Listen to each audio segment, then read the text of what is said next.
Good morning, everybody. Today I am going to start the chapter number 7, ratio, proportion, and unitary method. So this is a kind of a chapter, ratio, proportion, and unitary method. You are having a little bit concept from your earlier classes. Okay. So today I am just going to start this chapter, ratio and proportion. Okay. So just starting with this chapter, you have to understand the concept of the ratio. What is the concept? What is the concept of ratio? Okay, what is the concept of ratio? So actually, if I will just tell you that what is the concept of the ratio, the basic concept is actually the comparison. Yes, the basic concept of the ratio is the comparison. So if you are just going to compare the two different things, it's come the new thing that is called the ratio, है ना. Ratio का मतलब होता है कभी भी अगर दो चीज़ को अगर आप कंपेयर करते हो तो उसको हम लोग रेशियो बोलते हैं. और जब भी आपको कभी भी कंपेयर करना है तो हमेशा क्या यूज़ करेंगे?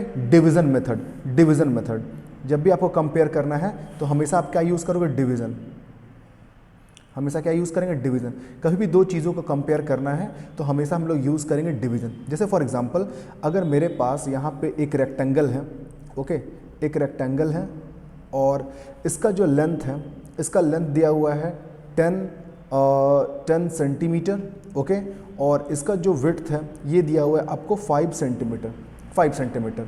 तो मेरे पास ये जो रेक्टेंगल है जिसका लेंथ दिया हुआ है 10 सेंटीमीटर और इसका विड्थ दिया हुआ है 5 सेंटीमीटर, तो अभी अगर मेरे को लेंथ और ब्रेथ में अगर कंपेयर करना है तो मैं अगर लेंथ बाई ब्रेथ लिखता हूँ, लेंथ बाई ब्रेथ, तो पहले मैं लेंथ को लिखूँगा 10 सेंटीमीटर और बाई ब्रेथ लिखूंगा 5 सेंटीमीटर. ओके, तो ये सेंटीमीटर से सेंटीमीटर कट गया, 5 1 जा 5, 5 2 जा 10, ये हो गया 2:1.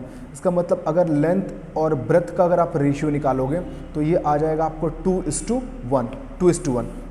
लेकिन अगर मैं यहाँ पे आपको बोलता हूँ कि आप ब्रेथ इस टू लेंथ का रेशियो फाइंड करो, तो ब्रेथ बाई लेंथ बोल रहा हूँ, तो ब्रेथ को पहले लिखेंगे, लेंथ को बाद में लिखेंगे. तो ब्रेथ मेरा कितना था? 5 सेंटीमीटर, तो मैं लिखूंगा 5 सेंटीमीटर. और लेंथ मेरा कितना था? 10 सेंटीमीटर, तो मैं लिखूंगा 10 सेंटीमीटर. ये सेंटीमीटर कटा, 5 1 जा 5, 5 2 जा 10. इसका मतलब ये वैल्यू आया आपको 1/2. तो अगर आप ब्रेथ बाई अगर लेंथ का रेशियो निकालते हो तो ये वैल्यू आता है 1/2. तो आप देखो 2:1 और 1:2, ये दोनों चीज़ें बिल्कुल अलग अलग हैं. तो इसका मतलब कभी भी अगर आप दो चीज़ों का रेशियो निकालते हो, तो अगर आप A:B अगर निकालते हो, मतलब आप रेशियो निकाल रहे हो A:B, तो ये कभी भी आपको B:A के इक्वल कभी नहीं होगा. ठीक है, कभी भी अगर दो चीज़ों का अगर आप रेशियो निकालते हो और उसको इन्वर्स करके निकालते हो तो उन दोनों में कभी कुछ भी कॉमन नहीं होगा, दोनों बिल्कुल डिफरेंसेस हैं. यहाँ पे A/B है, इसका मतलब क्या है? A को आप ऊपर रख रहे हो, B को नीचे रख रहे हो. इसको क्या है? आप B को ऊपर रख रहे हो, A को नीचे रख रहे हो, है ना. तो this is called the A:B and this is called the B:A. तो कभी भी A:B और B:A कभी भी आपस में इक्वल नहीं होता है. ठीक है, ये सिर्फ एक केस होता है जब 1:1 का रेशियो होगा तो उस केस में इक्वल हो सकते हैं. ठीक है, तो ये हमारे लिए रेशियो है. फिर आप यहाँ पे एक चीज़ और आप ध्यान से देखो कि जब आप रेशियो निकालते हो तो इसके यूनिट्स जो है वो बिल्कुल कैंसिल हो गए. तो सेंटीमीटर से सेंटीमीटर कैंसिल हो चुका है, तो इसका यूनिट कितना आया? 2. यहाँ पे यूनिट आप चेक करोगे तो यूनिट बिल्कुल भी नहीं है. इसका मतलब जो रेशियो है आप इसको कह सकते हो ratio is a unitless quantity. ये जो होते हैं आपको बिल्कुल भी यूनिटलेस होते हैं. यूनिटलेस मतलब रेशियो में कोई भी यूनिट नहीं है. आप चेक कर लो, ये जो सेंटीमीटर है सेंटीमीटर कट गया. ठीक है, तो ये आप बेसिक कंसेप्ट जो रेशियो का आप जानते हो. ठीक है, फिर मैं आगे आता हूँ, रेशियो एज अ फ्रैक्शन. और यहाँ पे अब मैं डिस्कस करने वाला हूँ few important facts about the ratio. यहाँ पे कुछ हम प्रॉपर्टीज़ डिस्कस करेंगे रेशियोज़ के. सबसे पहले देखो, रेशियो हैज़ नो यूनिट. और जस्ट मैंने आपको बताया कि रेशियो के बिल्कुल भी कोई भी यूनिट्स नहीं होता है. जैसे अभी के एग्जांपल मैंने आपको दिखाया था कि सेंटीमीटर से सेंटीमीटर कट गया था, है ना. तो इसलिए रेशियो का बिल्कुल भी कोई यूनिट नहीं होता. दूसरा, in the ratio the order of ratio is very important. और ये भी जस्ट मैंने को बताया कि ऑर्डर ऑफ रेशियो इंपॉर्टेंट है. जस्ट मैंने बताया कि A:B जो है वो बिल्कुल भी B:A नहीं होगा. तो ये दोनों पॉइंट्स जस्ट मैंने आपको इंट्रोडक्शन में आपको बताया. है ना। दूसरा देखो, ratio exist between the quantities of the same kind. ये थर्ड पॉइंट को मैं समझाता हूँ। जब भी कभी आप रेशियो निकालोगे तो रेशियो को निकालने के लिए हमेशा हम लोग सेम क्वांटिटीज़ के बीच में ही रेशियो निकालते हैं। जैसे फॉर एग्जांपल, इसको मैं एग्जांपल लेके समझाता हूँ। इसका थर्ड पॉइंट को मैं यहाँ पे समझा रहा हूँ। थर्ड पॉइंट है ना, ये आपको इंपॉर्टेंट प्रॉपर्टीज़ में आपको बता रहा था। थर्ड पॉइंट में समझा रहा हूँ आपको यहाँ पे, ठीक है। देखो यहाँ पे क्या बोल रहा है, ratio exist between the quantity of same kind. हमेशा सेम चीज़ों के बीच में ही रेशियो निकलता है। जैसे यहाँ पे देखो कि यहाँ पे मेरे पास ये जो रेक्टेंगल था, तो इसका लेंथ और ब्रेथ दोनों का रेशियो निकाल रहे थे, तो ये सेंटीमीटर में है और ये मीटर में है। तो सेंटीमीटर में है, सॉरी, और ये भी सेंटीमीटर में, तो दोनों के यूनिट सेम है। तो थर्ड पॉइंट मेरे को ये बताता है, जब भी आप रेशियो निकालोगे तो न्यूमरेटर और डिनोमिनेटर में जो भी चीज़ें आप रख रहे हो उसके यूनिट सेम होने चाहिए, ठीक है। जैसे फॉर एग्जांपल, अगर मैं यहाँ पे बात करूँगा कि यहाँ से यहाँ तक जो लेंथ है, यहाँ से यहाँ तक का लेंथ है वो 5 किलोमीटर है। सपोज़ करो कि A to B 5 किलोमीटर है, और अभी सपोज़ करो कि यहाँ से लेंथ मैंने बता दिया। अब यहाँ पे जो टाइम है, सपोज़ करो कि मेरे को एक प्लेस है, यहाँ से यहाँ जाने में मेरे को 10 मिनट्स लगता है, 10 मिनट्स। तो यहाँ पे देखो, यहाँ पे 1 किलोमीटर है और यहाँ पे ऊपर है मिनट है। तो किलोमीटर एक अलग क्वांटिटी है और मिनट जो है वो टाइम है, वो भी अलग क्वांटिटी है। तो इन दोनों के बीच में कभी आप रेशियो नहीं निकाल सकते हो, क्योंकि जब भी हम लोग रेशियो निकालते हैं तो हमेशा हम लोग सेम क्वांटिटी यूज़ करते हैं। मतलब अगर किलोमीटर ऊपर है तो फिर किलोमीटर नीचे लेना पड़ेगा, अगर ऊपर मिनट है तो नीचे मेरे को मिनट भी लेना पड़ेगा। तो हमेशा सेम क्वांटिटीज़ लेते हैं। तो अगर आपका न्यूमरेटर अगर आप सेंटीमीटर में लेते हो तो डिनोमिनेटर भी आपको सेंटीमीटर में लेना पड़ेगा। अगर ये ऊपर अगर आप सेकंड में लेते हो, सेकंड में, तो नीचे भी आपको सेकंड में लेना पड़ेगा, है ना। जैसे एग्जांपल देखो, यहाँ पे 2 पॉइंट्स है ए और बी 2 पॉइंट्स है। यहाँ पे एक कार है, ये कार ए है, और यहाँ पे एक कार बी है, ठीक है। ए से बी जाने के लिए इसको सपोज करो कि 5 आवर्स लगते हैं और इसको यहाँ तक जाने के लिए 8 आवर्स लगते हैं। तो इस केस में अब दोनों का टाइम का रेशियो लोगे तो ये 5 आवर बाई 8 आवर होगा, तो ये आवर से आवर कट जाएगा। आप इसको लिख सकते हो 5:8। तो हमेशा जब भी हम लोग रेशियो निकालते हैं तो सेम क्वांटिटीज़ के बीच में, ओके। नाउ देखो, to find the ratio between the quantity same kind it should be express in same unit. अब जब हम लोग रेशियो निकालते हैं तो मेरे को यूनिट भी सेम रखना है। जैसे कि सपोज करो कि अब मैं फोर्थ पॉइंट आपको समझाता हूँ। फोर्थ पॉइंट आपको मैं समझाता हूँ, ठीक है। देखो, ये फोर्थ पॉइंट क्या बोलता है कि अभी अगर मेरे पास सेम एग्जांपल में लेता हूँ जो मैंने पहले भी लिया था। अगर मेरे पास ये रेक्टेंगल है, अगर इसका लेंथ अगर ये 10 मीटर है और विड्थ जो है ये 50 सेंटीमीटर है, तो अभी अगर मैं लेंथ इस टू ब्रेथ का रेशियो निकालना चाहता हूँ तो मैं लेंथ इसको अगर 10 मीटर रख रहा हूँ और मैं यहाँ इसको 50 सेंटीमीटर रखूँगा, तो आप बिल्कुल भी यहाँ पे रेशियो नहीं निकाल सकते हो। क्यों? क्योंकि ऑल्दो दोनों लेंथ्स हैं, दोनों मीटर और सेंटीमीटर दोनों लेंथ के ही यूनिट हैं, लेकिन मीटर एक अलग यूनिट है और सेंटीमीटर एक अलग यूनिट है। तो आप कभी इन दोनों को कंपेयर नहीं कर सकते हो। तो या तो आप इस मीटर को सेंटीमीटर में कन्वर्ट कर लो या इस सेंटीमीटर को मीटर में कन्वर्ट कर लो, जो आपकी ईजी हो वो आप कर सकते हो। तो चलो, बिग से स्मॉल जाना इजी है, तो मीटर से अगर सेंटीमीटर जाएंगे तो 10 को मल्टीप्लाई करेंगे 100 से तो सेंटीमीटर में आ जाएगा, क्योंकि आपको पता होना चाहिए 1 मीटर जो होता है वो बिल्कुल भी 100 सेंटीमीटर के इक्वल होता है ना। तो आप यहाँ पे इसको 100 से मल्टीप्लाई करेंगे तो ये मेरे लिए क्या आ जाएगा सेंटीमीटर में, तो 10 × 100 करेंगे तो 1000 आ जाएगा बाई 50। तो अब देखो, ये भी सेंटीमीटर में आ गया और ये भी सेंटीमीटर में आ गया, तो सेंटीमीटर से सेंटीमीटर कैंसिल हो गया, क्योंकि ऑलरेडी हम लोगों ने ये फर्स्ट पॉइंट में आपको बताया कि जो भी रेशियो होता है वो बिल्कुल भी यूनिटलेस क्वांटिटी होता है। ये देखो, 0 से 0 कैंसिल हो गया, 5 1 जा 5, 5 2 जा 10 और 0, यानी कि 20/1। इसको आप बोल सकते हो 20:1 का रेशियो, 20:1 का ratio, okay. So this was the fourth point.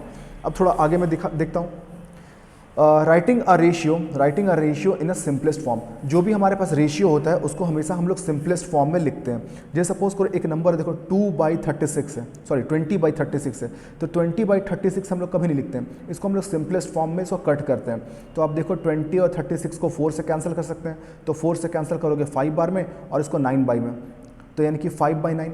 तो 20:36 को हम लोग क्या लिख सकते हैं 5:9। तो कोई भी जो रेशियो होता है हमेशा उसको हम लोग सिंपलेस्ट फॉर्म में कन्वर्ट करते हैं। यहाँ बिल्कुल सेम है, डायरेक्ट यहाँ पे कट करके दिखाया है और यहाँ पे डिवाइड करके दिखाया है, ठीक है। कंपेरिजन ऑफ टू रेशियो, अगर दो रेशियो को आपको कंपेयर करना है, सपोज करो कि एक 5:9 है और एक 7:15 है, तो अगर दो रेशियो को अगर आपको कंपेयर करना है तो ज़्यादा बेटर होगा कि आप 5/9 है, इसका मतलब आप इसको लिख सकते हो 5/9, 5:9 है तो 5/9 ले सकते हो, और 7:15 है तो 7/15 ले सकते हो। तो 5 को आप 9 से डिवाइड करके चेक करो कितना है, और 7 को 15 से डिवाइड करके चेक करो कितना है, दोनों में ग्रेटर होगा, आपको पता चल जाएगा। जैसे यहाँ पे देखो 5 को डिवाइड किया गया है 9 से, तो इसका आता है आंसर 0.555, और 7 को डिवाइड किया है 15 से, तो आता है 0.444। यहाँ पे देख सकते हो 0.44, तो इसका मतलब 0.55 नंबर ग्रेटर है, तो 5/9 नंबर जो होगा वो ग्रेटर होगा 7/15 से। तो कोई भी दो रेशियो को कंपेयर करना है तो नॉर्मल आप डिवाइड करके आप बिल्कुल भी चेक कर सकते हो, ठीक है। Dividing a given ratio into 2 part, अब किसी रेशियो को अगर आपको 2 पार्ट में डिवाइड करना है तो वो हम लोग कैसे करेंगे ये मैं आपको बताता हूँ, ठीक है। जैसे इसका एक एग्जांपल लेके समझाता हूँ। जैसे 75 है ना, ओके देखो सपोज करो कि मैं यहाँ पे आपको 7 पॉइंट समझा रहा हूँ। 7 पॉइंट सपोज करो कि मेरे पास यहाँ पे एक वायर है AB, सपोज करो एक वायर है, इसका लेंथ है 75 सेंटीमीटर, यहाँ पे एक वायर है 75 सेंटीमीटर, मेरे को इसको 2:3 पार्ट में ब्रेक करना है, 2:3 पार्ट में।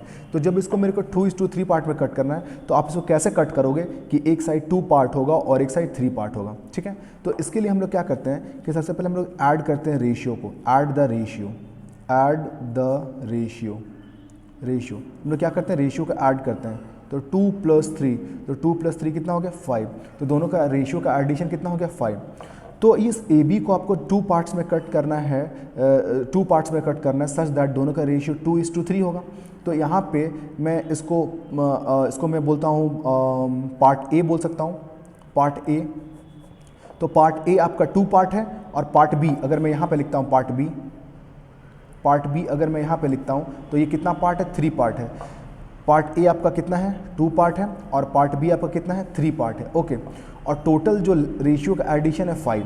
तो मेरे को कैसे निकालते हैं, ये 2 पार्ट है तो उसको मैं लिखूंगा 2 ये टोटल कितना आता है रेशियो 5। तो ये जो है ये पूरे का 2/5 हो गया, और ये जो है वो पूरे का 3/5 हो गया, 3/5। तो ऑफ मतलब मल्टीप्लाई किसका 75 का, तो 75 का ये 2 पार्ट है और ये कितना है 3 पार्ट है, तो ऑफ 75।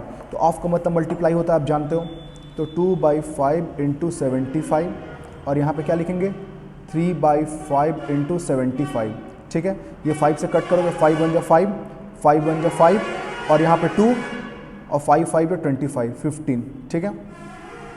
फिर इसको कट करेंगे 5 × 5, 5 × 5 6 7 2, और 5 5 25 15, ठीक है ना। तो 15 को 2 से मल्टीप्लाई करेंगे तो आ जाएगा ये 30, और 15 को 3 से मल्टीप्लाई करेंगे तो आ जाएगा ये 45। तो इसका मतलब कि अगर 75 को 2 पार्ट में कट करना है तो एक पार्ट कितना होगा 30 सेंटीमीटर का, और दूसरा पार्ट कितना होगा बिल्कुल भी आपको 45 सेंटीमीटर का। अगर आपको इसको चेक करना है तो आप यहाँ पे इसको चेक भी कर सकते हो, A/B मतलब इसका 2 पार्ट में जो ब्रेक किए हो एक 2:3 रेशियो आना चाहिए। तो मैंने इसको 2 पार्ट में कट किया 30 सेंटीमीटर और 45 सेंटीमीटर। तो अगर आप 30/45 है, इसको आप कट करके देखो, 5 से कट करो तो 5 6 × 30, और 5 से कट करोगे 5 9 × 45, फिर 3 से कट करो 3 2 × 6, 3 3 × 9। तो आप देखो आंसर कितना है 2:3। यही रेशियो में आपको ब्रेक करना था ना। तो लाइकवाइज इस टाइप के जो क्वेश्चन इससे रिलेटेड होंगे आप बिल्कुल इसको आराम से सॉल्व कर सकते हो, है ना। एंड जस्ट इसके बाद जो एक्सरसाइज है तो सेल्फ प्रैक्टिस 7 है। आई होप आप बिल्कुल इसको आराम से स्टार्ट कर सकते हो। फिर भी मैं कुछ क्वेश्चन डिस्कस कर लेता हूँ। देखो, a length of 6 centimetre to the length of 8 centimetre. तो यहाँ पे देखो 6 सेंटीमीटर बाई 8 सेंटीमीटर का रेशियो निकालना है। लाइकवाइज आराम से निकाल सकते हो। सिर्फ आपको चेक कर लेना है कि उसके यूनिट सेम आ रहे हैं कि नहीं, और नहीं आ रहे तो आप सेम कर सकते हो, ठीक है। यहाँ पे देखो सेकंड क्वेश्चन बता रहा हूँ। Ravi earn 84,000 a year and spend 63,000 a year, ठीक है। Find the simplest form the ratio of the Ravi's income to saving. अब यहाँ पे रेशियो बताने के लिए पूछ रहा आपसे इनकम टू हिज सेविंग। तो इनकम टू हिज सेविंग मतलब इनकम को पहले रखेंगे, मतलब 84,000 बाई सेविंग 63,000, और उसको कट करके सिंपलेस्ट फॉर्म में ले आएंगे। सेकंड में क्या बोल रहा है, Ravi's money save to the money spend. अब बोल रहा है कि रवि जो है जितना वो सेव कर रहा है, तो पहले सेविंग निकाल लेंगे। कैसे, इनकम में अगर एक्सपेंडिचर को माइनस करेंगे, जितना वो कमा रहा है और जितना वो खर्च कर रहा है माइनस करेंगे तो सेविंग आ जाएगा, तो वो न्यूमरेटर में रखेंगे सेविंग्स को। To the money he spend, और स्पेंड कितना है 63,000, तो सेविंग बाई जो उसका एक्सपेंडिचर है 60,000 डिवाइड करके सिंपलेस्ट फॉर्म में आप कन्वर्ट कर सकते हो। तो इसको आप थोड़ा सॉल्व करोगे, इससे रिलेटेड जो और भी कुछ क्वेश्चंस होंगे मैं डिस्कस करूंगा next day, and just try to do the maximum question of the 7A। Thank you very much.